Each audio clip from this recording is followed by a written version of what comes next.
আসসালামু আলাইকুম। ভূতের রেডিওতে দ্বিতীয়বার আমাকে আমন্ত্রণ করার জন্য বন্ধু স্বামীকে অসংখ্য ধন্যবাদ। তো আমি আমার ঘটনায় চলে যাচ্ছি সরাসরি। ঘটনাটি গোপীনাথপুর নিবাসী আমার এক নানার সাথে ঘটে যাওয়া। তো তার তার কাছ থেকে তার পরবর্তীতে মানে ঘটনাটি শোনা। তো ঘটনাটি হচ্ছে অগ্রহায়ণ কার্তিক মাসে ধান কাটার মৌসুম না, ধানের হচ্ছে তখন উৎপাদনের সময়, জমিতে সেচ দেয় না, সেই সময়কার কাহিনী। তো তখন হইতেছে বিদ্যুতের প্রচলনটা এতটা ঘনিষ্ঠতা ছিল না, মানে দেখা গেছে একটা বিশাল বড় একটা ধানের মাঠে একটা মাত্র ডিপ মেশিন ছিল। তো সারা রাত পানি দিত, লোডশেডিংয়ের কারণে আর কি, ঘন ঘন লোডশেডিং হইতো, সারা রাত ভরে পানি দিত, দিনের বেলা এরকম বিদ্যুৎ থাকতো। তো ঘটনাটি ঘটতেছে গোপীনাথপুর কদমতলা।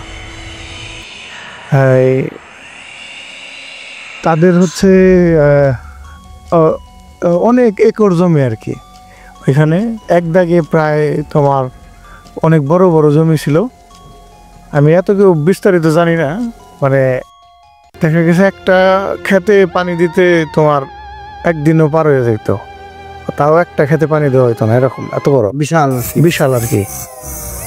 তো ওইটা তো যেহেতু বিল এলাকা, মানে খুবই ডোবা, এক ফসল হয়, মানে শুধু ধানই হয়।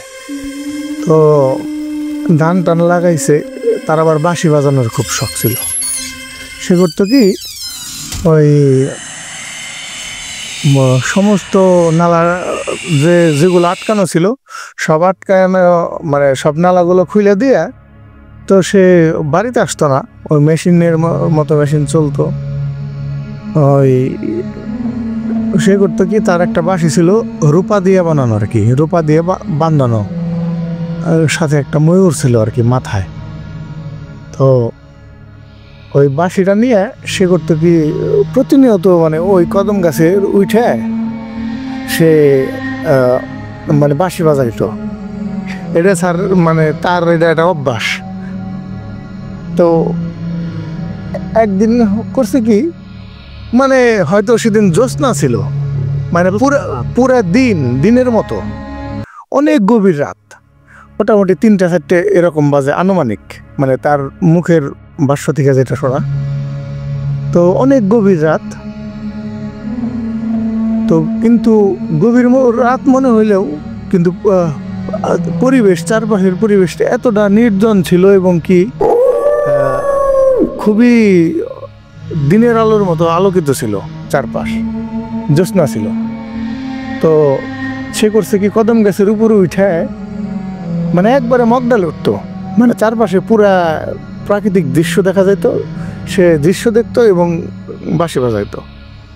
তো ওই দিনকে মানে সে হইলো অনেক মিষ্টান্ন জাতীয় জিনিসপত্র খাইছে, খাওয়া দাওয়া করে মানে ওই সমস্ত কাজকাম নালা টালা ছাইরা মেশিন চালায় গাছ ওইটা বাঁশি বাজাইতেছে। মোটর চলতো, মেশিন না, মোটর চলতো। তো একদিনে তো এরকম গেছে, ওই দিন কে মানে ঘটনার দিন আর কি। তো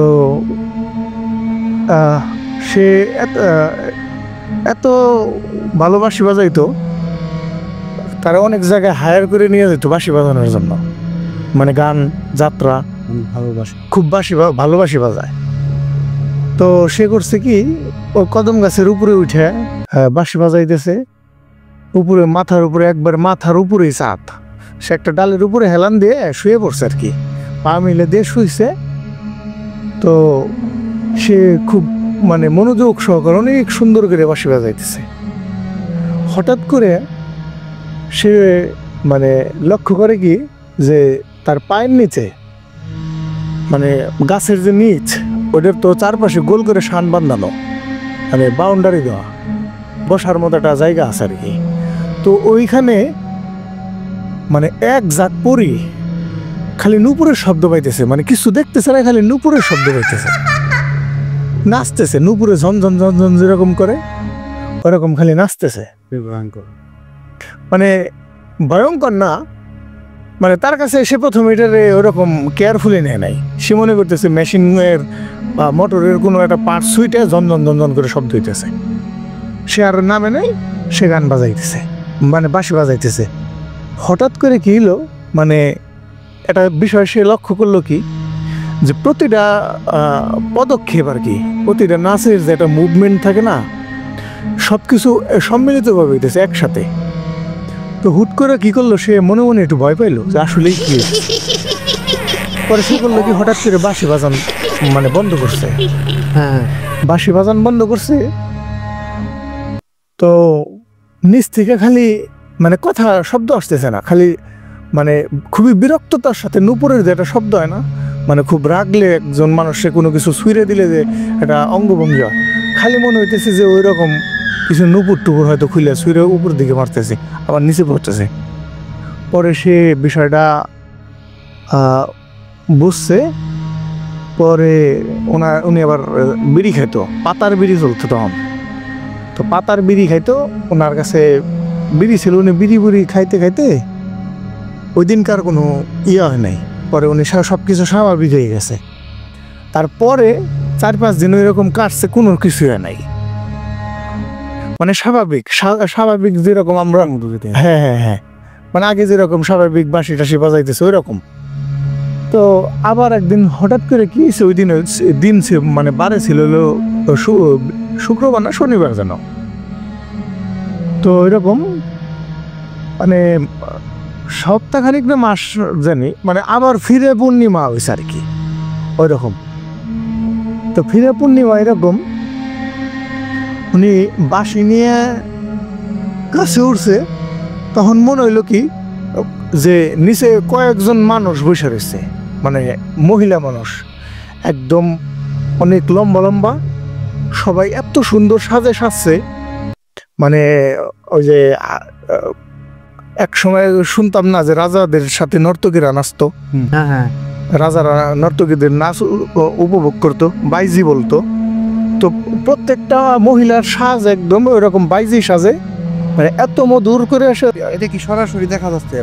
আজকে হইতেছে সরাসরি বিষয়টা আর কি দেখা যাইতেছে, মানে উনি দেখতেছে। হ্যাঁ হ্যাঁ হ্যাঁ। তো উনি বাঁশি বাজাইতেছে, হঠাৎ করে আর কি এরকম একটা লক্ষ্য করছে। জোৎস্না মানে চেহারা দেখা যাচ্ছে না, কিন্তু মানে মহিলা মানুষের যে অবয়ব এটা তো বোঝা যায়। তো একজন পুরুষের অবয়ব, একজন মহিলার অবয়ব বোঝা যায়। তো এরকম বাইজি সাজে, সবার পায়ে নুপুর, এবং কি তারা এত বিভোরে সে বাঁশি বাজাইতেছে, তার নিজের বাঁশি সে মানে চোখ বুঝে অনুধাবন করতেছে, ফিল নিতেছে যে মানে খুবই মুগ্ধ একটা বিষয়। তো হঠাৎ করে এরকম নুপুরের ঝনঝন ঝনঝন শব্দ হইতেছে, নাচতেছে, মানে এটি আগে থেকে হইতেছে, কিন্তু মানে তার IQ এটা ধরতে পারে নাই। হঠাৎ করে তার যখন কি কয়, তার যখন মানে বুঝতে পারতেছে যে সে একটা ঘরের থেকে বেরিয়ে আইছে, মানে বাঁশির তো একটা মাধুর্যতা আছে। হ্যাঁ, সেই মাধুর্যতা তখন হালকা আংশিক সে ওইখান থেকে মনোযোগ বিঘ্ন করছে, তখন সে মানে স্বাভাবিক হয়েছে। পরে সে লক্ষ্য করছে যে এখানে এই নুপুরের শব্দ হইতেছে। পরে সে তো ভয়ে বাঁশি বাজান থামাই দিছে। নিচে তাকাই দেখে কি, যেরকম 7 জন পরী, মানে পরীর মতো সুন্দর একদম। গিয়ে তখন ওই যখন সে দেখলো এটা কে, মানে মানুষের মতো অবয়ব নাকি বা বাজে নাটক না আছে, বা আসলে তাদের আসলে কোনো পাক নাটকটা ছিল না, মানে ওনার কাছ থেকে পরবর্তীতে তারা শুনছে আর কি, কোনো পাক নাটক না ছিল না। মানে এত সুন্দর আসলে পরীর যেটা বর্ণনা আমরা যেরকম রূপকথার গল্প মানে দাদি নানিদের কাছে শুনি যে পরীরা এরকম সুন্দর ওইরকম সুন্দর, মানে মূলত ওইরকম সুন্দরের মতোই, মানে ওনার যে বর্ণনা শুনলাম আর কি। তো তিনি ওনারা আবার কি কইতেছে, সরাসরি কথা বলতেছে যে ওনার নানার নামটা আমি না বললাম, তো বলতেছে যে এই তুমি বাঁশি বাজাও, নাহলে কিন্তু ব্যাপারটা ভালো হইব না। উনি তো ভয়ে মানে একদম কুচকায় গেছে, মানে খুব ভয় পাইতেছে। উনি কি অনেক পালোয়ান ছিল, ওনাদের গরু দাবার হইতো, দাবারের গরু ছিল, পালবাড়ি থেকে গরু কিনছিল, বিশাল নামি দামি লোক। তো উনি খুব সাহসী, কিন্তু উনি ভয় পাইতেছে, ব্যাপক পরিমাণে ভয় পাইছে। পরে বলতেছে কি যে তুমি বাঁশি বাজাও। এখন উনি বাঁশির মুখে নেয়, ফু দেয়, বাঁশিতে শব্দ হইতেছে না, বয়ে শব্দ হইতেছে না। পরে পরি যে ওই 7 জনের যে সর্দার আর কি, উনি বলতেছে যে তুমি বাজাও, আমরা তোমার কোনো ক্ষতি করুম না, আমরা যদি আনন্দিত হই তাহলে তোমার একজোড়া স্বর্ণের নূপুর আমরা উপহার দিয়ে যাবো। পরে বলতেছে মানে সে তো ভয় পেয়ে গেছে প্রচুর, সে বাঁশি মুখে নেয় কিন্তু শব্দ হইতেছে না, মানে অনেক ফু দিতেছে কিন্তু কোনো শব্দ হইতেছে না। পরে এক পর্যায়ে মানে তারে ওই পা ধরে টাইনে গাছ থেকে নামায়, একটা বিপদ। মানে পা ধরে টাইনে গাছ থেকে নামায়, কয় বাঁশি বাজা নাইলে তোরে মাইরে ফেলামো, কয় বাঁশি বাজা নাইলে তোরে মাইরে ফেলামো।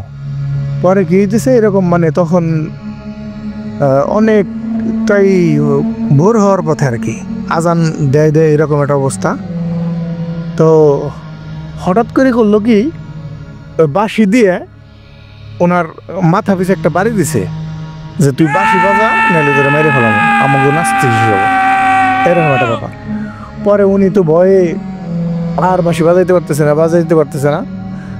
পরে ওনারে করলো কি, মানে পরীর যে সর্দার, মানে দাঁতের যে মারির সোয়াল এমনি করে এত জোরে চাপ দিছে, ওনার সব কয়টা মারির দাঁত, তারপরে মুখের সামনে যে দাঁত, মানে ওনার মুখে কোনো দাঁত নাই, সবগুলা দাঁত মানে পড়ে গেছে এত জোরে। পরে কিছু অজ্ঞান ওই জায়গায় পড়েছিল, তখন ফজরের আজান দিতেছে, মানে আজান দিতেছে এরকম একটা সময়। তো ওইখানে উনি অজ্ঞান হয়ে পড়েছিল, রক্ত দিয়ে ওইখানে সব মাহাই গেছে। পরক্ষণে মানে ওনার বাড়ি থেকে লোকজন আসছে আর কি, মানে রাত হয়ে গেছে, ভোর হয়ে গেছে, বাড়িতে যায় না। পরে ওনার ভাই মানে আমার আরেক নানা, ওনার খোঁজে যায়, দেখে যে উনি ওইখানে পড়ে গেছে, মানে পড়ে রয়েছে। পরে দরাদরি করে বাড়িতে আনার পরে ওনার তো মানে এতটাই ভয় পাইছে, উনি খালি শরীর ওনার থর করে কাঁপতেছে, মানে কোনো কথা কয়ে পারে না, মুখে কোনো দাঁত নাই, মানে ভয়ঙ্কর একটা হয়ে গেছে। ওনার মোটামুটি বেশ অনেক দিন লাগছে সুস্থ হইতে, ওই মোটামুটি মাস 3 মতো লাগছে আর কি সুস্থ হইতে। পরে আস্তে আস্তে উনি তো কথা কইতে পারে না, পরে আস্তে আস্তে সুস্থ হয়েছে। কথা 2-4টা যাও কয়, কিন্তু দাঁত নাই দেখে কথা স্পষ্ট না, আমরা যেরকম স্পষ্ট করে কথা বলি এরকম স্পষ্ট না, মানে কিছু একটা বলতেছে এটা বোঝা যায়। তো পরে ঘটনা, উনি সুস্থ হওয়ার পরে এই ঘটনা পুরো অত্র এলাকা ছড়ায় যাওয়ার পরে এই আমার নানুর মুখ থেকে আমি বিষয়টা এরকম আবার নতুন করে শুনছি যে এই বিষয়। তো আমার ঘটনাটা এ পর্যন্তই, আশা করি সকলের ভালো লাগবে। ধন্যবাদ, সবাই ভূতের রেডিওর সাথেই থাকবেন। ইনশাল্লাহ নতুন কোনো এক ঘটনা নিয়ে আপনাদের সাথে আবার সংযুক্ত হওয়ার চেষ্টা করব। আসসালামু আলাইকুম।